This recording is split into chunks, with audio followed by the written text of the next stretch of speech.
नमस्कार, दीपाज किचन मध्ये आज आपण अगदी हॉटेल सारखी चमचमीत अशी दाल खिचडी बनवणार आहोत। संध्याकाळच्या जेवणासाठी तुम्ही ही खिचडी त्यासोबत कढी आणि पापड याचा नक्की बेत करू शकता। अगदी झटपट कुकर मध्ये 10 मिनिटांमध्ये अगदी चमचमीत अशी ही खिचडी बनली जाते। चला तर रेसिपी सुरू करूयात। दाल खिचडी बनवण्यासाठी मी इथे 1 वाटी इंद्रायणी तुकडा तांदूळ घेतलेला आहे। तसेच इथे पाव वाटी आपण मुगाची डाळ घ्यायची आहे। आज आपण मूग डाळीची खिचडी बनवत आहोत। त्यानंतर थोडंसं हाताने याला मिक्स करून घेऊयात। तसेच यामध्ये आपण 3 ते 4 चमचे इतके शेंगदाणे सुद्धा घालायचे आहेत, त्यामुळे खिचडी अगदी मस्त बनली जाते। आता थोडंसं व्यवस्थित असं मिक्स करून घेऊयात। त्यानंतर यामध्ये पाणी घालायचं आहे आणि हाताने अगदी व्यवस्थित असं चोळून 2 ते 3 वेळा हे डाळ तांदूळ आणि शेंगदाणे आपण स्वच्छ असे धुवून घ्यायचे आहेत। इथे मी 2 ते 3 वेळा पाण्याने त्याला स्वच्छ असं धुवून घेतलेलं आहे, तुम्ही ते बघू शकता। आता आपण यामध्ये 1 वाटी पाणी घालायचं आहे आणि हाताने थोडं आपण याला मिक्स करून घेऊयात आणि झाकण ठेवून असंच अगदी 5 मिनिटांकरता आपण बाकीची तयारी करेपर्यंत हे भिजत ठेवूयात। त्यानंतर इकडे मी गॅस सुरू केलेला आहे। गॅसवरती आपण कुकर ठेवायचा आहे। आज आपण कुकरमध्ये अगदी झटपट अशी दाल खिचडी बनवणार आहोत। तुम्ही संध्याकाळच्या जेवणासाठी ही खिचडी नक्की बनवू शकता। कुकर सुद्धा आपला हलकासा गरम झालेला आहे। त्यामध्ये आपण 3 ते 4 चमचे इतकं तेल घालायचं आहे। तेल हलकसं गरम झालं की त्यामध्ये पाव चमचा इतकी मोहरी घातलेली आहे। तसेच इथे मी अर्धा चमचा इतके जिरे सुद्धा घालायचे आहेत। जिरे आणि मोहरी अगदी व्यवस्थित अशी तडतडली गेलेली आहे। आता आपण इथे 1 मोठ्या आकाराचा कांदा बारीक असा मी चिरून घेतलेला आहे, कांदा घातलेला आहे। तसेच इथे 8 ते 10 कढीपत्त्याची पानं घातलेली आहे, त्यामुळे छान अशी एक टेस्ट येते। तसेच इथे मी 3 ते 4 हिरव्या मिरचीचे मोठेसे तुकडे करून घेतलेले आहेत, ते घातलेले आहे। आता आपण हा कांदा अगदी मऊसूत होईपर्यंत याला तेलामध्ये परतून घ्यायचा आहे। कांदा थोडासा परतला गेला की यामध्ये आपण बारीक चिरून घेतलेला 1 मोठ्या आकाराचा टोमॅटो सुद्धा घालायचा आहे, तुम्ही ते बघू शकता। आज आपण अगदी इन्स्टंट होणारी मस्त एकदम चमचमीत अशी दाल खिचडी बनवतोय। आता टोमॅटो सुद्धा अगदी मऊसूत होईपर्यंत आपण याला परतून घ्यायचं आहे। तुम्ही ते बघू शकता, मी टोमॅटो अगदी व्यवस्थित असं त्याला परतून घेतलेला आहे। त्यानंतर इथे 2 चमचे इतका आलं लसूण पेस्ट घातलेली आहे। तसेच इथे 2 चमचे इतकी मी कसुरी मेथी सुद्धा घातलेली आहे। कसुरी मेथी आणि आलं लसूण पेस्ट घातल्यामुळे एकदम टेस्टी अशी आपली ही खिचडी बनली जाते। परत एकदा त्याला आपण असं तेलामध्ये व्यवस्थित असं परतून घेतलेलं आहे। तर इथे तुम्ही बघू शकता, कांदा आणि टोमॅटो आपला अगदी मऊसूत असा शिजला गेलेला आहे। आता आपण यामध्ये बाकीचे मसाले घालायचे आहेत।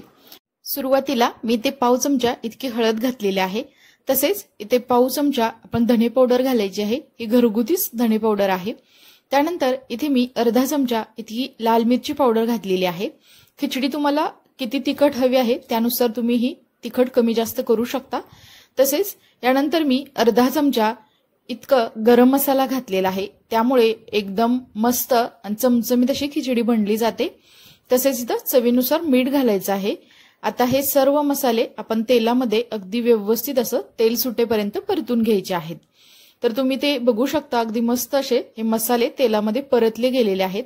आता आपण यामध्ये भिजवून घेतलेलं डाळ तांदूळ आणि शेंगदाणे घालायचे आहेत।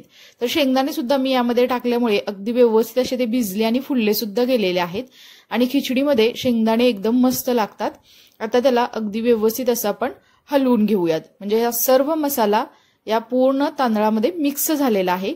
आता यामध्ये मी 6 वाट्या इतकं पाणी घातलेलं आहे। ज्या वाटीने मी तांदूळ आणि डाळ घेतली होती त्या वाटीने मी 6 वाट्या हे पाणी घातलेलं आहे। तसेच अगोदर सुद्धा मी डाळ आणि तांदूळ भिजवण्यासाठी इथे 1 वाटी पाणी वापरलं होतं। एकूण 7 वाट्या इथं मी पाणी वापरलेलं आहे। त्यानंतर त्याला व्यवस्थित असं मिक्स करून घेतलेलं आहे आणि वरून आपण थोडीशी बारीक चिरून घेतलेली कोथिंबीर घालायची आहे। त्यानंतर सुद्धा आपण थोडंसं याला हलवून घेऊयात। आता सर्व मसाले घालून झालेले आहेत आणि पाणी सुद्धा पुरेसं घातलेलं आहे। आता याचं झाकण लावायचं आहे आणि याला मीडियम गॅसवरती आपण 3 ते 4 शिट्ट्या करून घ्यायच्या आहेत। तर तुम्ही ते बघू शकता, काही मिनिटांमध्येच इकडे आपल्या शिट्ट्या व्हायला सुरुवात झालेली आहे। तोपर्यंत आपण इकडे मस्त असा पापड भाजून घेऊयात। तर आज आपण संध्याकाळच्या जेवणासाठी एकदम चमचमीत अशी खिचडी, यासोबत कढी आणि पापड असा हा संध्याकाळच्या जेवणासाठी तुम्ही बेत करू शकता। एकदम मस्त दाल खिचडी आणि त्यासोबत कढी लागते। इकडे आपल्या सर्व शिट्ट्या करून झालेल्या आहेत आणि कुकरची वाफ सुद्धा थोडीशी गेलेली आहे। आता आपण याचं झाकण उघडून बघूयात। मस्त एकदम मस्त अशी आपली इथं खिचडी बनली गेलेली आहे। तुम्ही ते बघू शकता, कलर सुद्धा अगदी छान आलेला आहे आणि त्याची कन्सिस्टन्सी सुद्धा तुम्ही बघू शकता। अगदी हॉटेलमध्ये जशी खिचडी तुम्ही खाता अगदी त्याच चवीची आणि तशीच एकदम मस्त एकदम टेस्टी अशी ही खिचडी बनली गेलेली आहे। चला तर मग आपण खिचडी, कढी आणि पापड सर्व करूयात। तुम्ही सुद्धा संध्याकाळच्या जेवणासाठी प्रत्येकाला प्रश्न पडतो की दररोज वेगवेगळं काय बनवायचं। सकाळची आपण भाजी पोळी करून रिकाम होतो, परंतु संध्याकाळचा प्रश्न हा सर्व गृहिणींना पडत असतो।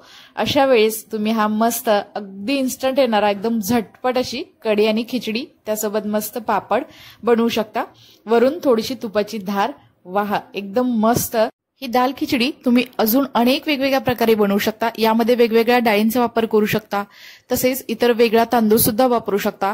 यानंतर सुद्धा मी अजून बऱ्याच अशा रेसिपी तुम्हाला शेअर करणार आहे, परंतु आजची ही रेसिपी तुम्हाला कशी वाटली हे मला नक्की कमेंट्सद्वारे कळवा। जर रेसिपी आवडली असेल तर नक्की दीपाज किचन या युट्यूब चॅनेलला लाईक, शेअर आणि सबस्क्राईब करा आणि न विसरता शेजारील बेल आयकॉनवरती क्लिक सुद्धा करा, कारण तुम्हाला अशा छान छान साध्या सोप्या अगदी झटपट होणाऱ्या घरगुती रेसिपी पाहायला मिळतील। या अगोदर सुद्धा चॅनेलवरती आपण भरपूर साऱ्या रेसिपी शेअर केलेल्या आहेत, तिथे जाऊन तुम्ही सर्व रेसिपी पाहू शकता। चला तर मग नंतर भेटूया अशाच एका छान अशा रेसिपी सोबत। तोपर्यंत सर्वांना धन्यवाद।